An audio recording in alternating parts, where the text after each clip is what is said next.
Steam. It's a wonderful place on occasion. You know, you can get yourself some good deals, especially around the holiday season, given the discounts and such. But that's not what we're here to talk about.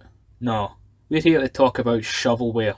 And not just shovelware, but the bottom of the barrel, free shovelware. Look, I was running out of time and I needed something quick. So, without wasting any more of the time I have left, let's get on our first game. Flappy Octane. Starting out with perhaps the peak of the gaming experience today, Flappy Octane is a Flappy Bird clone, but with cars, and admittedly okay tunes. Pretty simple, all things considered. The game plays fine, but there's a good bit of delay in between retries, so it's kind of annoying, and for some reason they added the ability to spin the cars. I don't see why, but yeah, not a horrible start. If anything, I might recommend it, and I've just decided to add a rating system, so 4 out of 10. Aha! A rather unique one here. 100 aliens cats. Imagine Where's Wally, but half the fucking page is Wally. Find all 100 cats. Seems simple and yeah, it really is. Not too much to it, but it's competently made and does as advertised. And it's free. So I started thinking, do these even count as shovelware? I can't those thoughts because I have 3 days left to make this and that kind of philosophical debate is for another time. Yeah, 100 aliens cats is fun. Not really my kind of thing, but I respect it. 7 out of 10. And this game is 100 Capitalist Cats, a game where you search an image for 100 hidden cats. A sequel, perhaps? Although I never checked the release dates, and this naming scheme can only tell you so much. So, not much more to say. The gameplay is about the same, but instead of aliens, it's a bunch of cats outside some buildings. And this time they get highlighted yellow instead of disappearing. Keep it at 7 out of 10. I'm reading here, our next game is actually festively themed. Let's see, 100 Christmas cats. Oh come on, how many cats games are there? This one mixes it up though at least. We got a full colour image this time, and it actually kind of adds a bit of extra challenge because it makes them harder to see. Bringing the difficulty level up from about Final Fantasy Mystic Quest to Final Fantasy Mystic Quest with a blindfold. I'll give it a 7.5, it's better than the others. Right, although there are more, I'm going to make this our last 100 cats games or we'll be here all day. The numerical games don't stop coming, because the next entry is simply titled 15 Puzzle. I actually downloaded this one because I saw it had negative reviews, so were they justified? Well, maybe a little. It's one of those slide puzzles, but instead of sliding them to make a picture or something, it's to sequence the numbers 1 to 15, hence the title. Unfortunately, it's a bit sucky.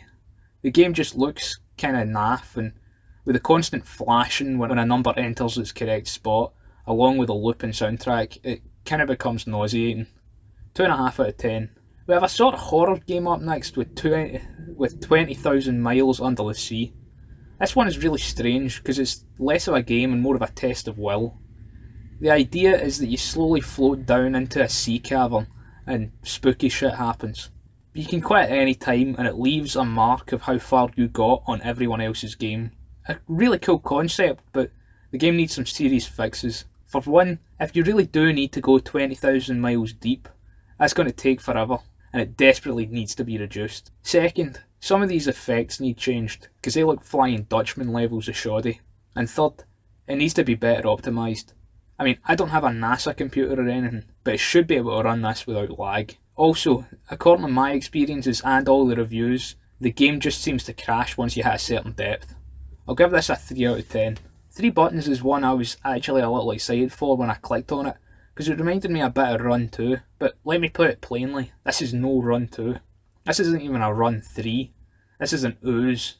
And I don't mean that as a joke, I mean, it's like ooze. The controls are actually kind of similar. Like once you jump, you're locked in that direction. So imagine Run 2 if it was slower, had huge long jumps, no wall magnetism, and you're a slow ass bowling ball that gets reset the slightest touch. A huge letdown with this one, and not even any redeeming graphics or music. 2 out of 10. Yet to escape the games with numbers in their titles, we have 4004-022, a vertical planet defense 2D space shooter. Basically, stop aliens from blowing up humanity's new planet. You control the ship you play as with a mouse and fire with left click. It feels fine, but sometimes really tight turns can kinda end up messing you up and you spin in the spot. It plays pretty well, if not a bit monotonous. It runs brilliantly though, and it has sort of bright retro-esque art. Didn't seem to have any sounds for me though. I'm not sure if that was sort of on my end, if it was bugged, or if there's just nothing in it. If you're looking to kill a little time, I'd say download it. I'm sure I'm missing out on some of the content, because I really only played a couple of minutes. A solid 6.5 out of 10. A compilation of games is our game number 10. A100 is a bizarre collection of, well, bizarre games.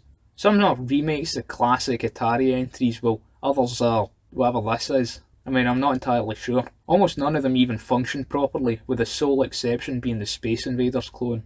And it's not even a good clone. I have no idea why this was released in the state it's in. It's so bad, I'm just going to stop here and give it the lowest possible rating. 1 out of 10. Oh yeah, and they actually had the audacity to release DLC for this. Heral Guardian, a sci-fi FPS, was on my list, but upon booting it up, all I got was a cool title screen. It took ages to find a match, and when I did, the menu looked hella buggy, and I couldn't even seem to load in. I'm not sure what was up, but for once I can feel sure in myself dubbing it shovelware. Since it seems unplayable, it gets a 0 out of 10. Yeah, that's right, I'm changing my rules, we can have zeros now. Hopefully our next game works. Anime Clicker. Truly the pinnacle of humanity's accomplishments. 0 out of 10, moving on. And in the total opposite direction from that last one, we have Bible Trivia. There's absolutely nothing I can say about this. No false advertising here. It does what the name suggests, but yeah, really very little to say. 3.5 out of 10. That leaves us pretty much done for the day, so we'll take a look at the rankings. Very nice, maybe. I can't remember what was at the top, so yeah.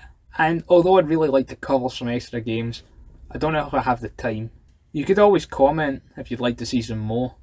That would of course be after you liked, subscribed, turned the bell on, bought me a Christmas present, and